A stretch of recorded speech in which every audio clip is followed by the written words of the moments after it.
Tanse, good evening. I'm Chris Anachkate. Welcome to APTN National News for this Monday. Police and health officials in Saskatchewan are investigating after a First Nations man died after an altercation in a Saskatoon hospital with a security guard. Family and friends say he would never hurt anyone, and the family is looking for answers to his death. APTN's video journalist Rachel May attended the press conference held by the Saskatoon Tribal Council and the family this morning. All I'm asking for is some answers.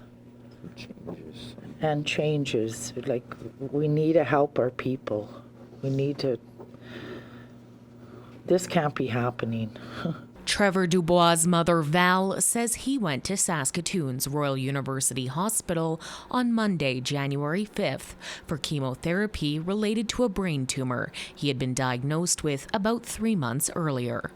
Just after 7 a.m. on Friday, January 9th, the family received a call that Trevor had died, but not as a result of his cancer. An altercation had occurred between Dubois and an unnamed hospital security guard. Val says when the family arrived at the hospital after being notified of his death, they left without answers and continue to have been left in the dark about what happened. Eventually, hours later, they did let me see my boy before they took him away. But I just want answers. How did this happen? We left the hospital 8 p.m. Thursday night. I get a phone call 7 a.m. Friday morning. In a statement issued from Saskatoon Police about an hour before today's press conference on Trevor's death, police say they received a call regarding his death and immediately began investigating the circumstances, saying further investigation determined hospital security officers entered a patient's room after it was reported a firearm was seen inside. When security attempted to restrain the male, a physical altercation took place. During the interaction, the male became unresponsive and was later pronounced deceased. Police went on to say they located an imitation firearm, methamphetamine, and drug paraphernalia. The family says the only item they can think of that may have been considered an imitation firearm was a bright pink and yellow lighter that also held cigarettes. They say the lighter required the slide to be pulled back to access the cigarettes, and a flame would appear when the trigger was pulled. Trevor's brother Ryan Dubois says the timing of the police release, issued just prior to a news conference meant to discuss Trevor's legacy and seek answers, was an attempt by police to shift the narrative surrounding his death. This information was released prior to this news conference just to throw us off or to try and take my brother's character away. I want everyone in this room or everyone watching to just know what kind of a person he truly was. Ryan wants his brother remembered as a kind, loving family member and an advocate for all, driven to learn and grow. The family says during Trevor's 4 days in hospital, they were never told he was acting out or being violent. They recall laughing and joking with him the last time they spoke. Ryan says the family is determined to get answers and wants changes within the health authority so this never happens again. There's other things that could have been in place. There's other safeguards that could have been set up prior or even now after. Accepting responsibility, saying, hey, maybe the security guard wasn't trained properly. Maybe the situation got out of hand, but we are responsible. We're sorry for it. The Saskatchewan Health Authority issued a statement shortly after Trevor's death, saying the Saskatchewan Health Authority, SHA, is committed to accountability and to ensure a safe care environment for patients, visitors, and staff. The SHA takes this incident extremely seriously, and we extend our sincere condolences to the patient's family and loved ones.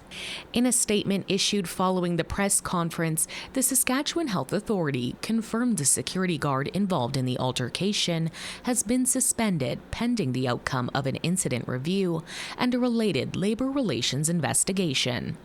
The SHA says it is unable to provide additional information at this time, but will share updates when appropriate. Rachel May, APTN National News, Saskatoon. In Woodstock on New Brunswick's west side, an RCMP officer is on trial at the Court of King's Bench. Corporal Andrew Whiteway is charged with assaulting a Mi'kmaq woman in June of 2024. APTN video journalist Angel Moore was in court and brings us the latest. I'm here outside the Woodstock courthouse. It was an emotional day for Christina Gillis, who was called as the first witness. Gillis testified that on June 13, 2024, at her home near Richmond Corner, New Brunswick, she had called 911 for help because her daughter was in distress and fled to the woods. After police detained her daughter, Gillis testified police were disrespectful, and she confronted Corporal Andrew Whiteway to de-escalate the situation.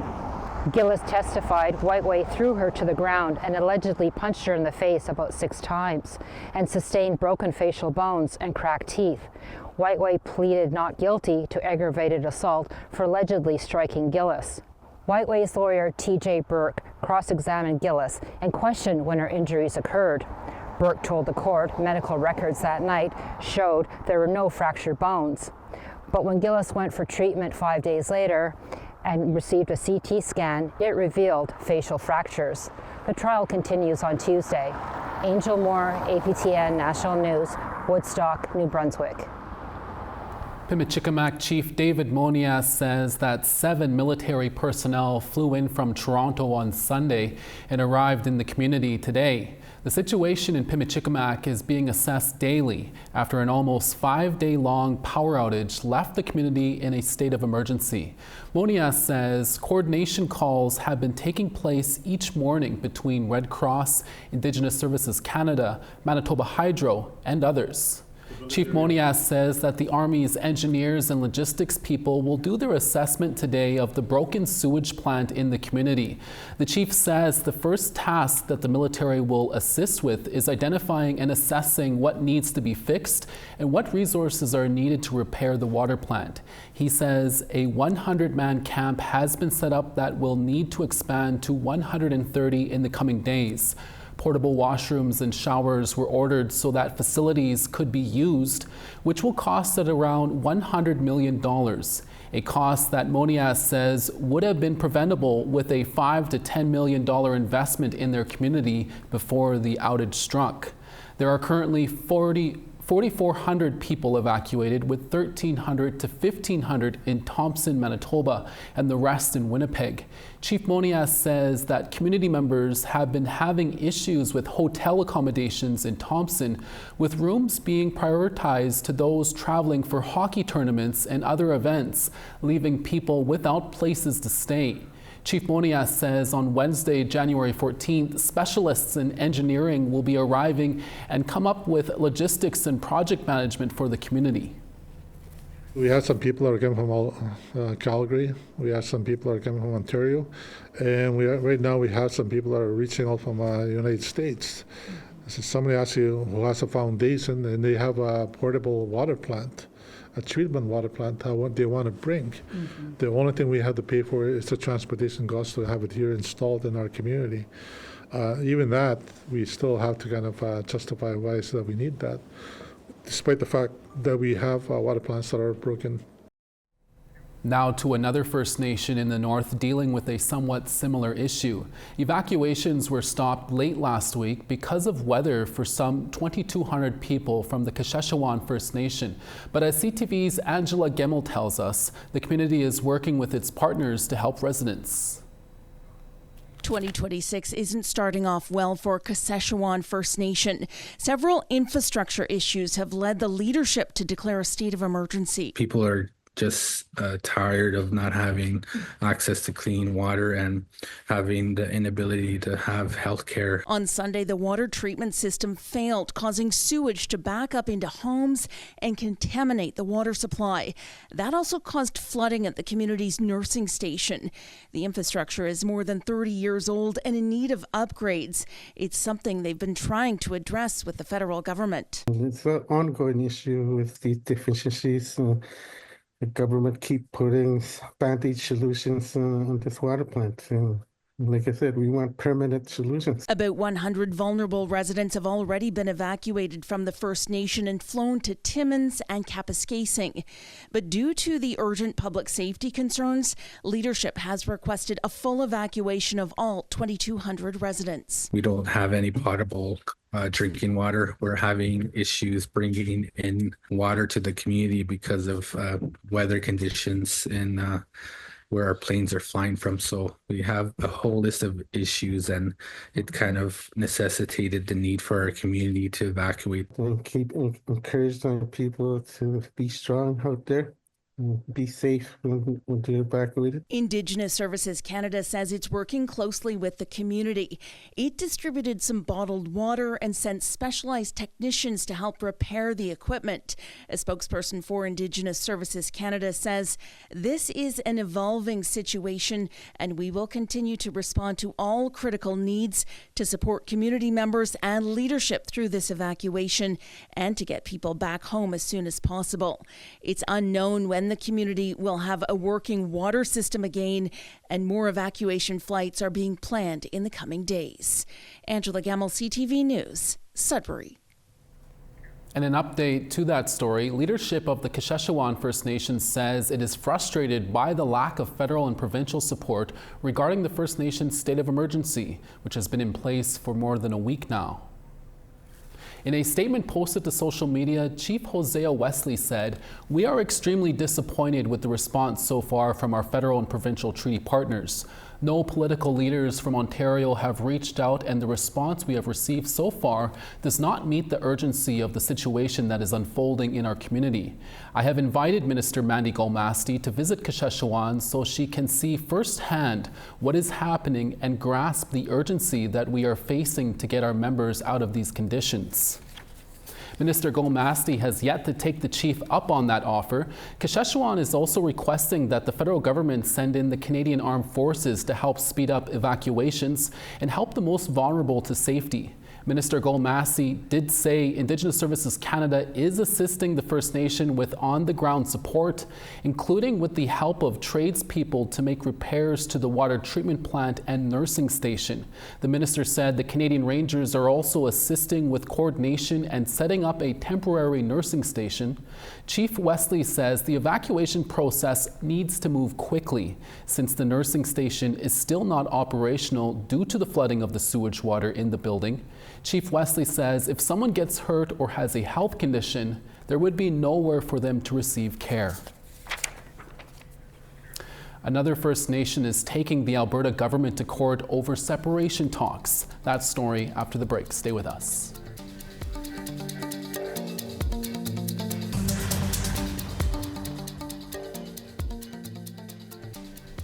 Welcome back.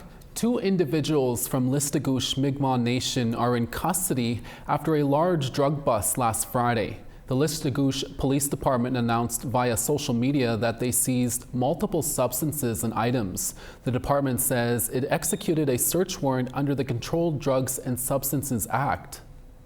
Officers seized 93.5 grams of crystal methamphetamine, 22 grams of crack cocaine, 29 grams of cocaine, 134 methamphetamine pills, and 12 hydromorphine pills.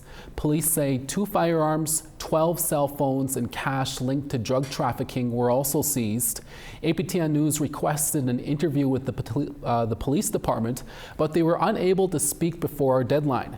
The department is urging community members with information related to drug activity and criminal conduct to contact their anonymous tip line by calling 506-987-3654 or lpd.tips@listugujpolice.ca. Another First Nation in Alberta has filed court action against the government of Alberta regarding its upcoming separatism vote. The Athabasca Chipewyan First Nation is calling for a judicial review of the Chief Electoral Officer of Alberta regarding an approved petition they say is stirring up separatism talks in the province. The First Nation says the province's petition disregards the country's treaty relationship, does not honor the Crown's obligations, and is moving forward on separatism talks without First Nation engagement or consultation. The First Nation names the electoral officer Gordon McClure, King Charles III, and Mitch Sylvester, the person who is supporting the referendum. It is the second legal challenge issued in a week from a First Nation in Alberta. The suit has yet to be tested in court. One of the rare studies Quebec conducted on the impacts of residential schools marks its 10th anniversary. Our APTN video journalist Stephanie Dusav wanted to see how the funding of this study has translated into reality since 2016. And what we see is that those who went to residential schools or when their parents went to residential schools, they suffer more. Researcher Jacinthe Dion co-wrote the study back in 2016. She recently looked back at its findings. They have more psychological distress, more alcohol or drug abuse, so it's more difficult for them. She sought to understand the impact of residential schools on 300 First Nations people. We found that a third of them have suffered from sexual abuse during childhood. A third of them also have suffered from physical abuse, and they are also exposed, like to 60% of them were exposed to intimate violence. In the research done a decade ago, Dion concluded that a holistic approach with treatments that are culturally appropriate and that take into account cultural and Indigenous identity would be most effective. So what's happened since the study was first released? Well, Montreal welcomed the first Indigenous Family Health Clinic in April 2024. La clinique est née d'un événement malheureux suite au décès de Joyce Echaquan. Yvick Olek is the Health and Wellness Director at Native Montreal. Le médecin et l'infirmière vont prendre beaucoup plus de temps avec les personnes afin de vraiment créer un lien thérapeutique. Puis d'acquérir la confiance, parce qu'une des choses qui bloquait l'accessibilité, c'était pas juste une accessibilité physique, c'était la méfiance, la complexité du système. The clinic also offers treatment by traditional healers, which, according to Yvick, may also be recommended by doctors. The treatment takes place in the Cedar Room, where we find Tili Gassanisax, a Mohawk from Ganawage. So not everybody wants a smudge. Tili takes the time to build trust and adapts to the needs of the individual. I ask, is this something that you would like? And then slowly, bit by bit, the other person will open up, start talking a little bit about themselves, and eventually we'll figure out what it is, what the purpose of this little meeting that we would have together. She has been working with elder Sedalia Fazio from Ganawage. For 20 years, Fazio taught Tili about culture and traditions. Tili realized the importance of connection and having a safe space to share. So if people can talk, if people can cry, that's letting it out. That's getting everything that's inside here, that chance to breathe, to be let go and allow that space to breathe. According to 2024 statistics, 2,500 Indigenous people received treatment in one of the 8 clinics associated with a friendship center in Quebec. Despite the services offered, Dion emphasizes that more efforts are needed to educate non-Indigenous people about the lived experience by Indigenous people. They should intervene with what we call the cultural safety approach, so they need to take care of who they are, what is their identity, the Indigenous identity, all their culture. They need to take that into consideration. So yes, it's better, but we need to work again more to train all of those people. I have a wonderful adoption. My mother did the very, very the best for me. Having been adopted during the 60s scoop, Tili is part of the Bear Clan. She herself was not connected to her people, but working with the community has brought her closer to her roots. That was like a storm cloud above my head for many, many years. And it felt to be a troubled place until I realized that Creator knows who I am. And that storm cloud produces water. Water's cleansing, water's healing. Stéphanie Dusav, APTN National News, Montreal. We now want to hear what you think about the exact story you just saw. Here's how to continue the conversation with us. If you have a story you want to share, send us an email to news@aptn.ca. To read and watch our stories, go to aptnnews.ca. You can also find us online on your favorite social media sites, including TikTok, YouTube, LinkedIn, and X. Follow APTN News to join the conversation and see our latest stories. An Indigenous designer from Peguis is getting a chance to show her work on the world stage. That story after the break. Stay with us.